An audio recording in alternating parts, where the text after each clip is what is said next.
بسم اللہ الرحمن الرحیم۔ ناظرین السلام علیکم، میں ہوں آپ کا میزبان صابر شاکر وفاقی دارالحکومت اسلام آباد سے کچھ تازہ ترین خبریں اور خبروں کے پیچھے کی کہانی حاضر ہے جناب۔ صورتحال یہ ہے کہ 2-3 خبریں ہوں گی، لیکن سب سے پہلی خبر یہ ہے کہ تحریک لبیک پاکستان، اس کو کالعدم قرار دینے کا مشورہ کس نے دیا، طاقت کے استعمال کا مشورہ کس نے دیا، اور جو ایک معاہدہ ہو چکا تھا تحریک لبیک سے، اس معاہدے سے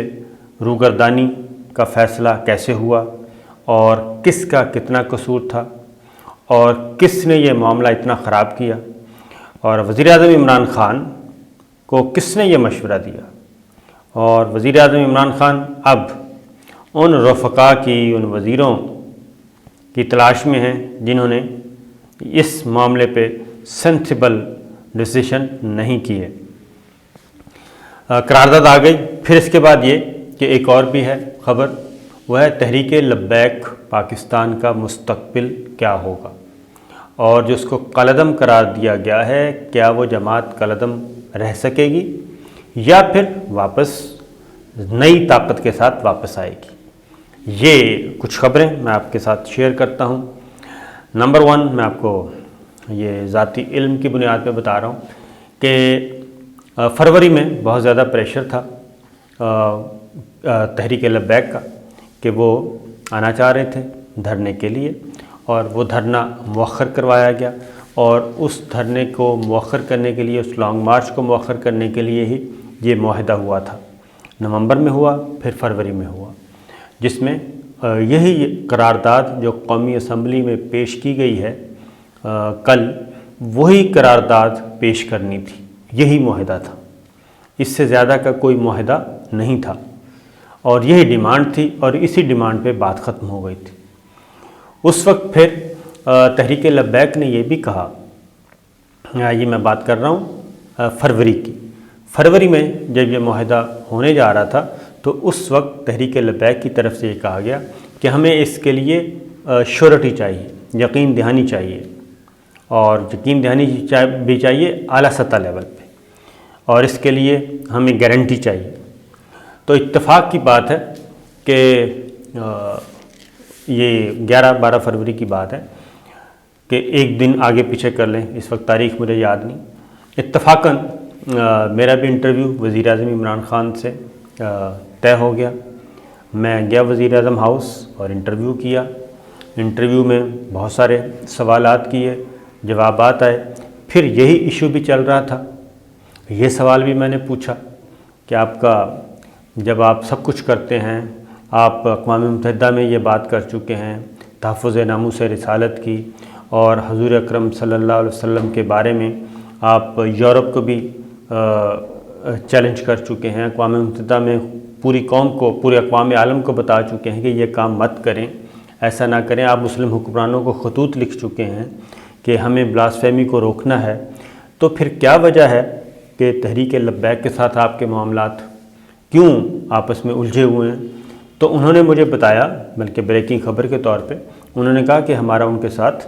معاہدہ ہو گیا ہے، ابھی میری ٹیم نے مجھے بتایا ہے کہ معاہدہ بھی ہو گیا ہے، اور اس کے لیے ہم اب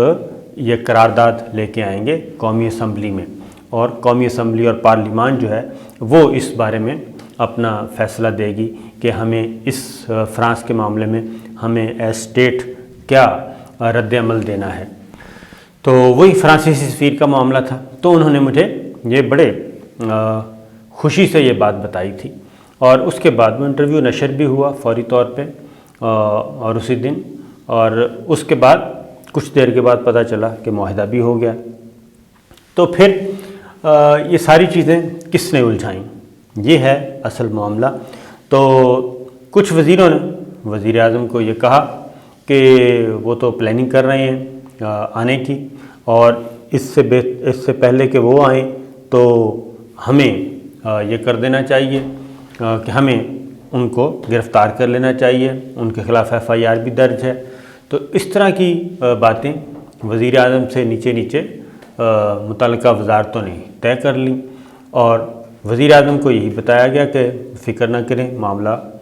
سنبھال لیں گے ہم۔ لیکن معاملہ بگڑ گیا۔ جب بگڑا تو پھر وزیر اعظم عمران خان کو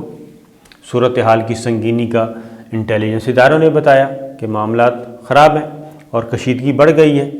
اور جب کشیدگی بڑھی تو پھر وزیر اعظم عمران خان خود میدان میں آئے اور انہوں نے پنجاب گورنمنٹ سے بھی کہا اور وزارت داخلہ سے بھی کہا اور وزیر اعلیٰ پنجاب عثمان بزدار سے بھی کہا کہ اب صورتحال کو مزید گھمبیر مت کریں اور ان کو کنٹرول کریں، اور اس کے بعد پھر علماء کرام کو درمیان میں لایا گیا اور علماء کرام آئے اور معاملے کو سلجھایا گیا، اور جب مذاکرات شروع ہوئے تو بات وہیں اسی قرارداد سے شروع ہوئی کہ یہ قرارداد پارلیمان میں جانی ہے، یہ معاہدہ ہے۔ تو یہ چیزیں اب پھر یہ بھی کہا گیا، وزیر اعظم کو کہا گیا کہ جناب اب ہم کوئی مذاکرات نہیں کریں گے، معاہدے بھی ختم، فلاں چیز بھی ختم، یعنی سٹیٹمنٹس آتے رہے۔ تو جب سچویشن ہاتھ سے نکلنے لگی، جب کشیدگی بڑھنے لگی، اور اس کے بعد پھر ہر چیز کو واپس لیا گیا، 100 پیاز 100 جوتے۔ تو یہ جو ہے پہلے کیوں نہیں اتنا مظاہرہ کیا گیا تدبر کا، جبکہ اطلاعات کے مطابق تو ٹی ایل پی اور پی ٹی آئی آپس میں بہت قریب آ رہے تھے اور آئندہ انتخابات کی بات ہو رہی تھی کہ ہم نے کیسے لڑنا ہے، یہاں تک معاملہ تھا، لیکن یہ گڑبڑ ہو گئی اور اب ان مشیران کو تلاش کیا جا رہا ہے کہ کن مشیران نے یہ مشورہ دیا تھا۔ اب جو قرارداد پیش کی گئی ہے وہ میں آپ کو بتا دوں، اس کا متن ذرا دیکھ لیں، اس کے بعد پھر میں ٹی ایل پی کے مستقبل کے بارے میں بھی آپ سے بات کروں گا۔ قومی اسمبلی میں ایک قرارداد پیش کی گئی اور اس کا متن یہ ہے: یہ ایوان متنازع فرانسیسی میگزین کی طرف سے 1 ستمبر 2020 کو ناموس رسالت صلی اللہ علیہ وسلم کی گستاخی اور توہین آمیز خاکوں کی پرزور مذمت کرتا ہے۔ فرانسیسی میگزین کی طرف سے پہلی بار 2015 میں پیغمبر اسلام صلی اللہ علیہ وسلم کے گستاخانہ خاکے شائع کرنے پر پوری دنیا کے مسلمانوں کی طرف سے شدید غم و غصے کے اظہار کے باوجود ایک بار پھر عالمی سطح پر مذہبی ہم آہنگی اور امن کو ٹھیس پہنچانے کی کوشش کی گئی ہے۔ فرانسیسی صدر کی طرف سے آزادی اظہار رائے کے نام پر کروڑوں مسلمانوں کے جذبات کو ٹھیس پہنچانے والے عناصر کی حوصلہ افزائی انتہائی افسوسناک ہے۔ لہذا یہ ایوان مطالبہ کرتا ہے کہ فرانسیسی سفیر کو ملک سے نکالنے کے مسئلے پر بحث کی جائے۔ تمام یورپی ممالک بالعموم فرانس بالخصوص اس کو معاملے کی سنگینی سے آگاہ کیا جائے۔ یہ اب وزیر اعظم عمران خان کی طرف سے جو انہوں نے اپنی تقریر میں کہا تھا وہ ایڈ کروایا گیا، اور تمام مسلم ممالک سے معاملے پر سیر حاصل بات کی جائے اور اس مسئلے کو اجتماعی طور پر بین الاقوامی فورمز پر اٹھایا جائے۔ اس قرارداد میں وزیر اعظم عمران خان نے یہ بات بھی شامل کروائی جو کہ ٹی ایل پی اور حکومت کے ساتھ جو معاہدہ ہوا تھا اس میں یہ متن نہیں تھا۔ یہ دونوں باتیں، یہ ایوان اس بات کا بھی مطالبہ کرتا ہے کہ بین الاقوامی تعلقات کے معاملے میں معاملات ریاست کو طے کرنے چاہیے اور کوئی فرد یا گروہ یا جماعت اس حوالے سے بیجا غیر قانونی دباؤ نہیں ڈال سکتا۔ پھر ایک اور چیز وہ بھی قرارداد میں وزیر اعظم عمران خان نے ڈلوائی، وہ کیا تھی؟ وہ ہے جناب کہ صوبائی حکومتیں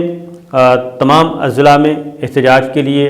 نہیں، یہ بات نہیں، یہ وزیر اعظم عمران خان کی ہدایت پہ یہ ڈلوائی گئی کہ تمام مسلم حکمرانوں سے رابطہ کیا جائے گا اور متفقہ اسٹریٹجی بنائی جائے گی۔ پھر یہ بھی یہ وزیر اعظم عمران خان کی طرف سے، اور مزید یہ کہا گیا کہ اس قرارداد میں کہ صوبائی حکومتیں تمام اضلاع میں احتجاج کے لیے جگہ مختص کریں تاکہ عوام الناس کے روزمرہ کے معاملات زندگی بھی کسی قسم کا رکاوٹ نہ بنے۔ یہ تھی وہ قرارداد۔ اب پیپلز پارٹی اس میں نہیں آ رہی اور وہ نکل گئی ہے، راستے سے ہٹ گئی ہے۔ انہوں نے کہا کہ جو مرضی کریں جی آپ کریں، آپ کا جانے کام، ہم اس معاملے میں نہیں آئیں گے۔ یہ تو ہو گیا، معاملہ ہو گیا ڈیفیوز اور سچویشن ہوگی حل۔ اب ایک نئی بحث چل پڑی ہے کہ جناب یہ گورنمنٹ نے بہت زیادتی کی ہے، اب یہ کالعدم قرار دے دیا ہے تو اب اس کو تحلیل بھی کیا جائے اس پارٹی کو، اور کیونکہ یہ تحلیل ہوگی تو اس کا ووٹ بینک پھر تقسیم ہو جائے گا۔ آپ کو پتہ ہے کہ پچھلے الیکشن میں تحریک لبیک کے کوئی 2.5 ملین کے قریب پورے ملک سے انہوں نے ووٹ حاصل کیا تھا، 25 لاکھ سے 30 لاکھ کے درمیان کل ووٹ ہے، اور یہ ووٹ بینک بڑھ رہا ہے۔ تو پارٹی تحلیل ہو گئی تو ظاہر ہے جی کچھ جماعتوں کو فائدہ تو پہنچے گا، لہذا اب ہے کہ اس پارٹی کو تحلیل رہنے دیا جائے، لیکن پارٹی یہ تحلیل کرنے کے لیے میں نے پہلے بھی کہا تھا کہ ٹھوس شواہد چاہیے، اور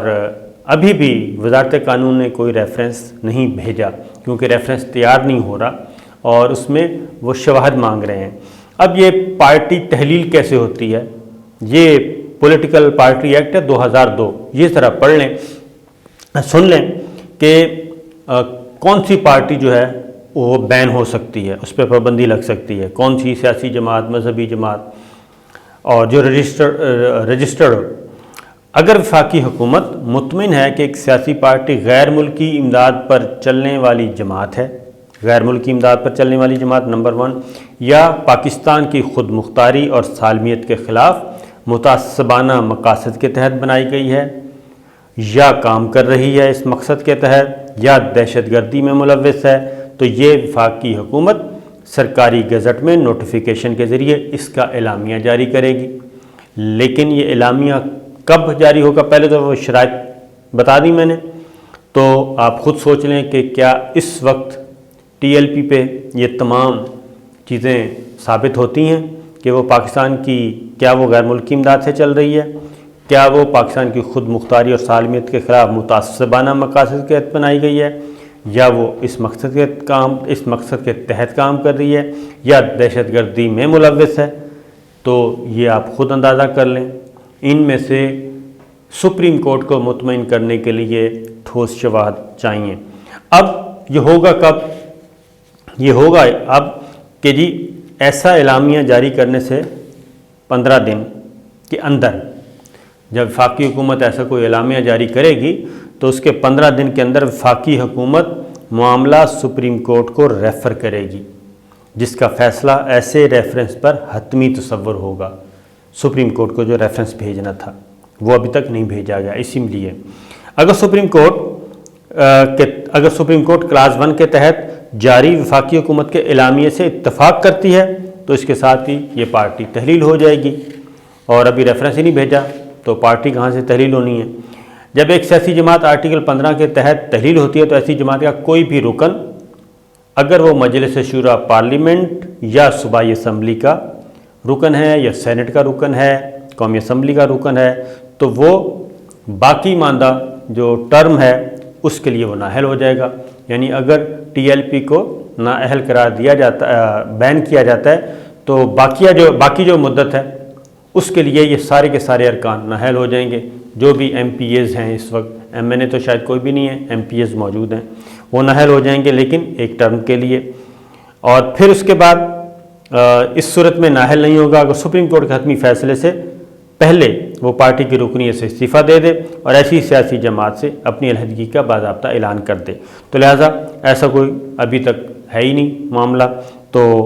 اب یہ ہے ساری صورتحال۔ تو ان حالات، ان قوانین کی روشنی میں تحریک لبیک پاکستان کالعدم نہیں ہو سکتی، اور اب جو طریقہ کار ہے وہ یہ نکالا گیا ہے کہ ریفرنس تو محال ہے بھیجنا ہی، تو اب کیا کیا جائے گا؟ اب رجوع کیا جائے گا۔ تحریک لبیک خود اس نوٹیفیکیشن کو چیلنج کرے گی، پنجاب حکومت سے کہے گی کہ جناب آپ نے یہ غلط کام کیا ہے، ہم نے ایسا کیا کیا ہے کہ جس کی بنیاد پہ آپ پوری کی پوری سیاسی جماعت کو، کیونکہ ماضی میں اگر آپ چلے جائیں ایم کیو ایم کیا کچھ نہیں کرتی رہی، تو اس کے خلاف بھی نہ تو اس کو کالعدم قرار دیا گیا، نہ اس کے خلاف ریفرنس بھیجا گیا، بلکہ جب الطاف حسین کا معاملہ آیا تو الطاف حسین کو فارغ کر دیا گیا ایم کیو ایم پاکستان کے نام سے جلد سے جلد، لیکن لوگ وہی ہیں۔ تو اس لیے یہ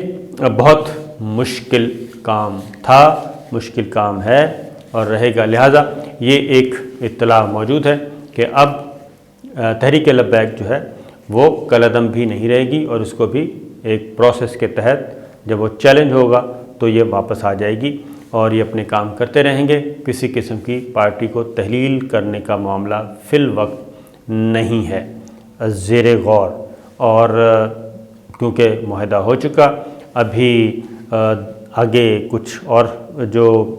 یہ تو ہیں بظاہر جو مذاکرات میں چیزیں سامنے آئیں جو ہڈن ہے اس کے بعد ہے۔ گورنمنٹ اپنی جگہ پہ قائم ہے کہ ریٹ آف اسٹیٹ کو چیلنج نہیں کرنے دیا جائے گا، یہ بالکل درست ہے، اور آئندہ کے لیے اس پہ قدغن لگانی چاہیے کہ کوئی بھی گروہ، کوئی بھی جماعت ایسا کام نہ کرے، لیکن یہ اکراس دا بورڈ ہونا چاہیے، یہ محدود نہیں ہونا چاہیے۔ تو یہ تھیں اطلاعات۔ وزیر اعظم عمران خان بدستور ان دوستوں کو تلاش کر رہے ہیں، ان مشیروں کو تلاش کر رہے ہیں جنہوں نے پہلے کہا معاہدہ ختم اور ان کو پکڑ لیں، اور پکڑ لیا، پھر انہوں نے کہا کہ جناب کوئی مسئلہ نہیں ہے، ان کو لاٹھی چارج کرتے ہیں، لاٹھی چارج کر لیا، اور پھر جب حالات سے واپس نکلی تو پھر وزیر اعظم عمران خان کی طرف مڑ کے گئے دوڑے، انہوں نے کہا نہیں جی ہم سے غلطی ہو گئی تھی۔ وہی مشیران، تو وہ مشیران جو ہیں وہ زیادہ تھوڑے سے مشکل میں ہوں گے، اب دیکھتے ہیں، کیونکہ اب کابینہ کے اندر بھی تو ڈویژن موجود ہے نا جی، مختلف نظریات کے لوگ ہیں، کوئی بہت زیادہ لبرل ہے، کوئی بہت زیادہ ریجڈ ہے، یوں کہہ لیں، کوئی اعتدال پسند ہے، تو بحث ہوتی رہے گی۔ دیکھتے ہیں اگلی کابینہ کا جب اجلاس ہوگا یا پارٹی کا اجلاس ہوگا تو اس میں کون کیا کہتا ہے۔ تو جو دوسری خبر ہے جی، ٹی ایل پی کا تو معاملہ میں نے آپ کو بتا دیا۔ دوسری خبر اہم ڈیولپمنٹ وہ ہے جہانگیر خان ترین۔ تو وزیر اعظم عمران خان سے جہانگیر ترین کا براہ راست رابطہ ہو گیا ہے، براہ راست ہوا ہے یا انڈائریکٹ ہوا ہے، لیکن رابطہ ہو چکا ہے، اور اب وزیر اعظم عمران خان سے جہانگیر ترین کے جو حامی ارکان ہیں وہ ملاقات کریں گے، کیونکہ یہ بات چل رہی تھی، ایک گروپ منظر عام پہ آ چکا تھا، 30 لوگ ہیں، 30 لوگوں کا گروپ ہے جس میں ایم پی ایز بھی ہیں، ایم این ایز بھی ہیں، منسٹرز بھی ہیں، اور معلوم ہے آپ کو، بیک گراؤنڈ بتانے کی ضرورت نہیں ہے کہ جے کے ٹی، شوگر کرائسس، چینی کا بحران، ایف آئی اے کی تحقیقات، اس کے بعد سے یہ پیدا شدہ صورتحال ہے۔ جہانگیر ترین پہ پرچہ، علی ترین پہ پرچہ، ان کے داماد پہ پرچہ، مقدمات درج، اور باقی شوگر ملز اونرز کے بارے میں بھی۔ تو جہانگیر ترین کا گروپ جو ہے وہ کہہ رہا تھا کہ ہمارے خط بھی لکھا وزیر اعظم کو، جس پہ 40 ارکان پارلیمان کے دستخط تھے کہ ہم براہ راست وزیر اعظم عمران خان سے ملاقات کرنا چاہتے ہیں۔ 1 پوائنٹ ایجنڈا ہے، اور وہ ہے جہانگیر ترین کے خلاف انتقامی کارروائیوں کا۔ پہلے کمیٹی کا ڈیسائیڈ کیا گیا، کمیٹی سے مل لیں، لیکن جہانگیر ترین اور جہانگیر ترین گروپ نے انکار کر دیا۔ انہوں نے کہا یہ جو بات ہوگی براہ راست وزیر اعظم عمران خان سے ہوگی، لہٰذا اب یہ معاملہ بھی حل کرنے کی کوشش کی جا رہی ہے۔ اس کی وجہ یہ ہے کہ بجٹ کی آمد ہے، اور بجٹ سے پہلے جے کے ٹی گروپ کے ساتھ معاملہ طے ہونا ضروری ہیں، ورنہ میں آپ کو بتا چکا ہوں کہ قومی بجٹ یعنی کہ وفاقی بجٹ قومی اسمبلی میں اور پنجاب میں صوبائی بجٹ، یہ دونوں ہی مصیبت بن سکتے ہیں، بزدار صاحب کے لیے بھی اور وزیر اعظم عمران خان کے لیے بھی۔ لہٰذا اب دیکھتے ہیں جہانگیر ترین صاحب کا گروپ کب ملاقات کرتا ہے وزیر اعظم عمران خان سے۔ جلدی ہی ہونی ہے ملاقات، اسی ہفتے چانسز موجود ہیں تاکہ یہ قضیہ ختم ہو۔ تو اس میں کیا بارگیننگ ہوتی ہے یہ انشاءاللہ آنے والے وقت میں آپ کو بتا دیں گے۔ اجازت دیجیے، اللہ حافظ۔